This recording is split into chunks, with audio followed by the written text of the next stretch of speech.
Hello everybody, my name is Dennis from the Long Island Gaming League. I'm the founder of the Long Island Gaming League. We're an esports community that focuses on education, competition, and esports overall, based out of Long Island, New York.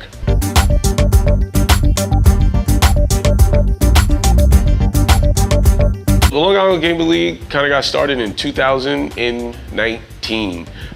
Generally how it started, it was a very much trial and error, but it started from I was always into esports, and I started working with kids in a how to create a podcast scenario. And in that opportunity, I was able to hear what these kids had to talk about, and they were very passionate about things that were important to them. So listening to what they were saying and seeing what was going on in the esports industry around that time, it started to blow up. And as it blew up, I said, well, what could we be able to do, or what could I do to help these kids benefit from this growing esports economy that's growing up around them? So the Long Island Gaming League kind of came to be from the perspective of how can we help to educate the gamers to participate in the growing industry. As we first got started, we didn't go into tournaments. So a lot of people really never heard of us who were on Long Island or in the esports community. But what we were doing was building a strong foundation by doing open houses, having free events, inviting the community to come in and learn about esports. From that, we started to build a lot of relationships with Microsoft, Vertigear, and other companies that you're familiar with to then get into online events.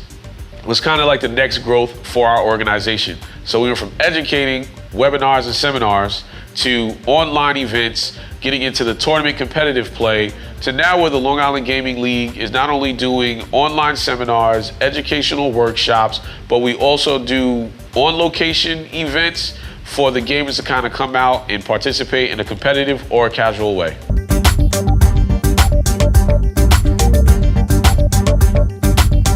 So you may be thinking, was it all easy? No, it definitely wasn't.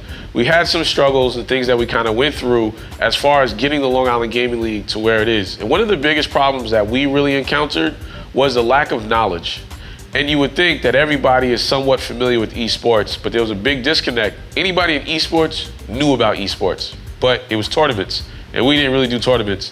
And anybody who didn't know about esports were parents or kids, and they either knew about tournaments or they just didn't like video games. So one of the biggest hurdles we had to combat with was, how do we let the community know, both gamers and non-gamers, know about the Long Island Gaming League? And what we tried to do to solidify that is we started to buckle down as a team, and we really figured out, well, why were we doing it?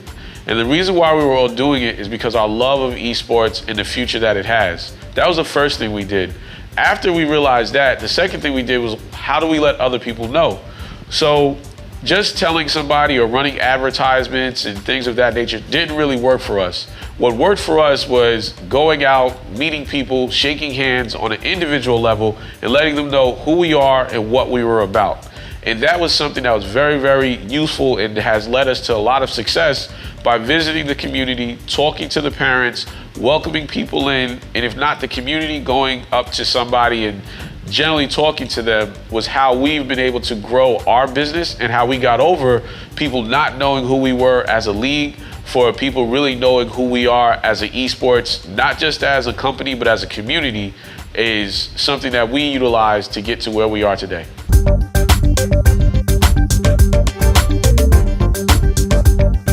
The esports that we do, or the Long Island Gaming League, when we started to work with the community and really start to educate them, the one thing we noticed is that we can't teach the gamers how to be better gamers in some regard. Some of them, they already know the games and probably know the games better than myself or anybody who might be watching this video.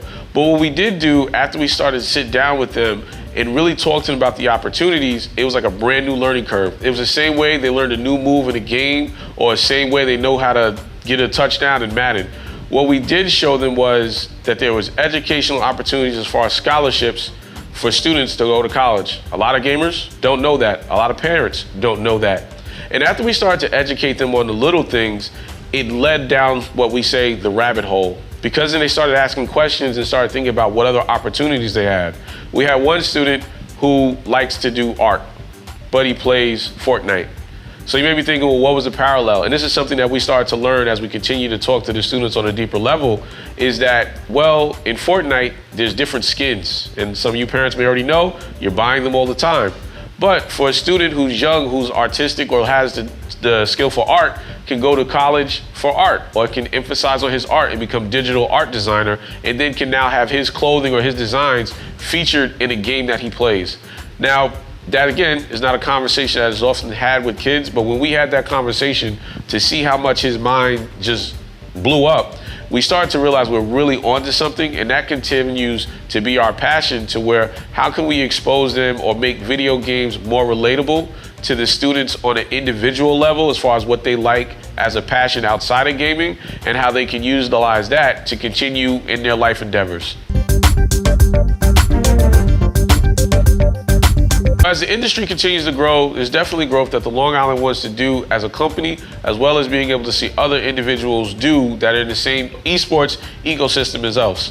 What we would like to do is we would like to continue to build our brand and work with local LAN and gaming centers throughout Long Island, New York, or abroad. Is something that we would like to be able to do to kind of continue to foster an ecosystem that is both supportive to the two aspects of gaming.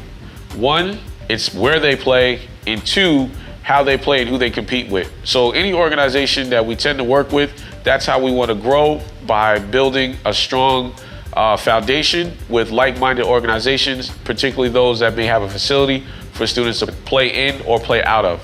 For any other organization that we may encounter, what we would like to see in the organization would be more collaboration in a whole. Whether that's collaborating with photographers, videographers, musicians, game developers, or the gamers themselves. A lot of times the collaborations go above and beyond the gamers, and they don't collaborate with the gamer themselves. So I would love to see for other organizations to start to think about as a collaborative partnerships instead of a fierce competitorship.